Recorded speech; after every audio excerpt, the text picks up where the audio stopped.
When marketing messaging feels icky, we feel it instinctively, even if we can't quite explain why. And it comes down to these tiny copy choices that we often make without even realizing it. Well, today I want to show you how hype sneaks into your messaging with a real example so you can spot these kinds of tactics instantly, avoid sounding spammy, and sell more effectively. Because what we want is to avoid overblown promises, fantasy claims, right?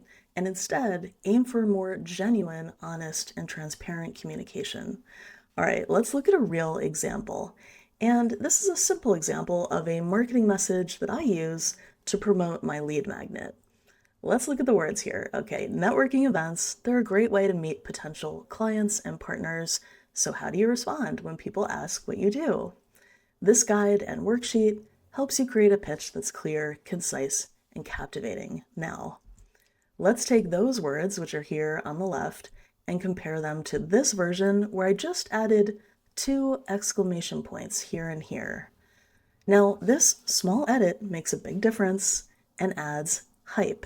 So you want to be careful with exclamation points.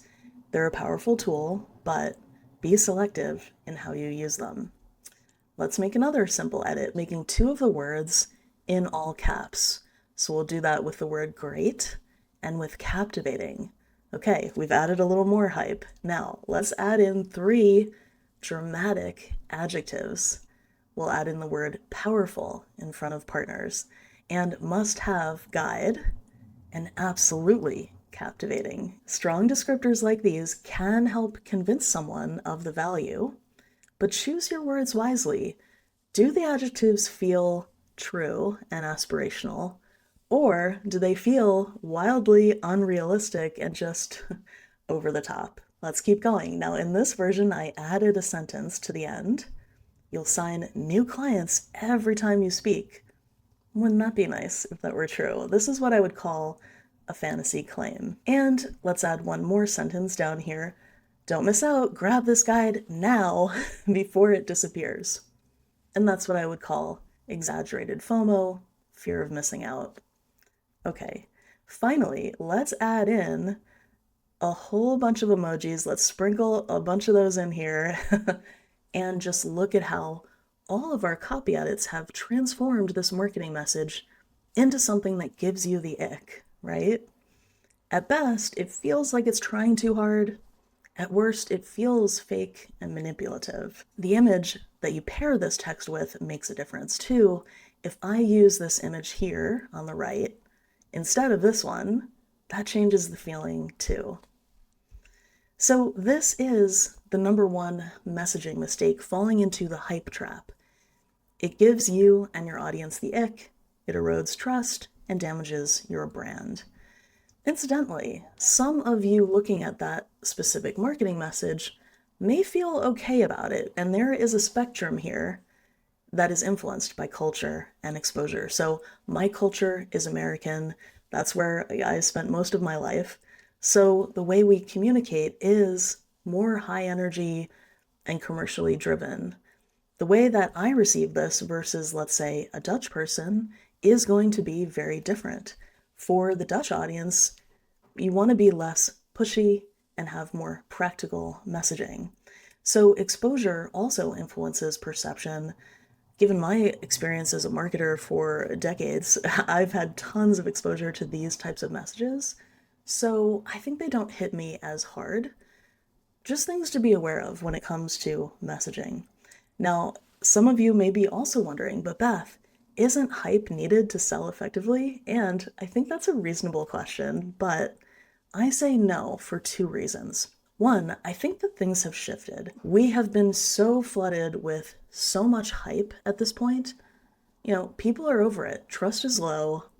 And I think we need to go in the exact opposite direction and tone it down. Instead, be bold in your thought leadership messaging. Okay, that's where you can go wild in sharing your strong opinions, hot takes, and fresh perspectives.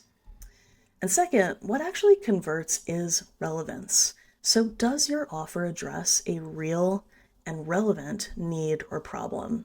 One of the micro problems that my audience struggles with is their handshake pitch, how to introduce themselves. So right there, that's what creates a lot of the demand.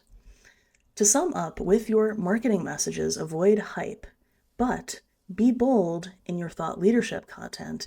And if you're not a loud person, that's fine, because you can express yourself in a quiet way and create connection with others who feel the same way. When it comes to your brand origin story, this is where you want to get personal, but only with the parts of your story that you want to share to give people a window into your deeper motivations. At the foundational level, be sure to consistently communicate your core belief messages.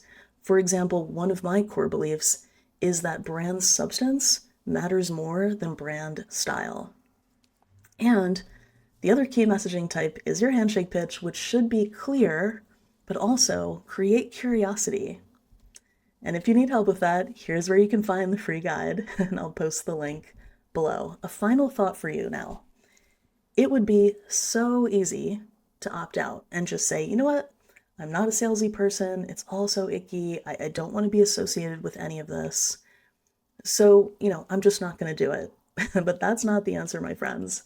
Instead, I want you to find a way to communicate the value of what you're offering in a way that is compelling, but not overhyped.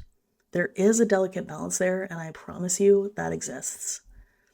If this has changed how you think about marketing and messaging, hit subscribe so you don't miss the next video. And if you want to go deeper, check out my one-on-one program, The Brand Reset, at beth-ferris.com.